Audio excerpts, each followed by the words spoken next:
Matthew 9. And he entered into a ship, and passed over, and came into his own city. And behold, they brought to him a man sick of the palsy, lying on a bed. And Jesus, seeing their faith, said unto the sick of the palsy, Son, be of good cheer, thy sins be forgiven thee. And behold, certain of the scribes said within themselves, This man blasphemeth. And Jesus, knowing their thoughts, said, Wherefore think ye evil in your hearts? For whether is easier, to say, Thy sins be forgiven thee, or to say, Arise and walk? But that ye may know that the Son of Man hath power on earth to forgive sins. Then saith he to the sick of the palsy, Arise, take up thy bed, and go unto thine house. And he arose, and departed to his house. But when the multitudes saw it, they marveled, and glorified God, which had given such power unto men. And as Jesus passed forth from thence, he saw a man named Matthew, sitting at the receipt of custom. And he saith unto him, Follow me. And he arose, and followed him.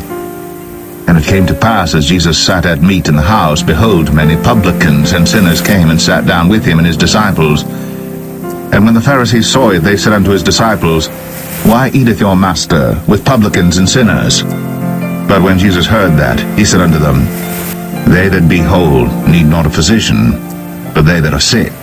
But go ye, and learn what that meaneth. I will have mercy and not sacrifice. For I am not come to call the righteous, but sinners to repentance.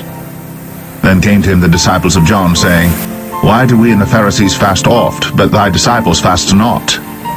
And Jesus said unto them, Can the children of the bride chamber mourn as long as the bridegroom is with them? But the days will come, when the bridegroom shall be taken from them, and then shall they fast.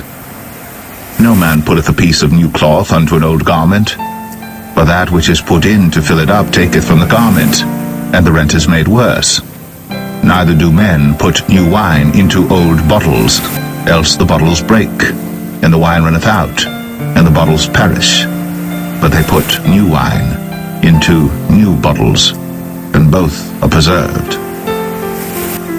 While he spake these things unto them, behold, there came a certain ruler, and worshipped him, saying, My daughter is even now dead, but come, and lay thy hand upon her, and she shall live. And Jesus arose, and followed him, and so did his disciples. And behold, a woman which was diseased with an issue of blood 12 years, came behind him, and touched the hem of his garment. For she said within herself, If I may but touch his garment, I shall be whole. But Jesus turned him about, and when he saw her, he said, Daughter, be of good comfort. Thy faith hath made thee whole. And the woman was made whole from that hour. And when Jesus came into the ruler's house, and saw the minstrels, and the people making a noise, he said unto them, Give place, for the maid is not dead, but sleepeth. And they laughed him to scorn. But when the people were put forth, he went in, and took her by the hand.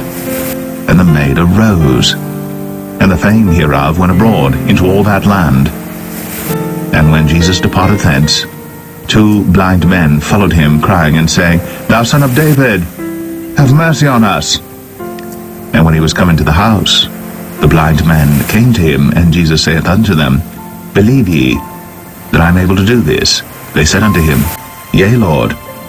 Then touched he their eyes, saying, According to your faith be it unto you. And their eyes were opened. And Jesus straitly charged them, saying, See that no man know it. But they, when they were departed, spread abroad his fame in all that country. As they went out, behold, they brought to him a dumb man possessed with a devil. And when the devil was cast out, the dumb spake. And the multitudes marveled, saying, It was never so seen in Israel. But the Pharisees said, He casteth out devils through the prince of the devils. And Jesus went about all the cities and villages, teaching in their synagogues, and preaching the gospel of the kingdom, and healing every sickness and every disease among the people. But when he saw the multitudes, he was moved with compassion on them, because they fainted and were scattered abroad, as sheep having no shepherd. Then saith he unto his disciples, The harvest truly is plenteous, but the laborers are few. Pray ye therefore the Lord of the harvest that he will send forth laborers into his harvest.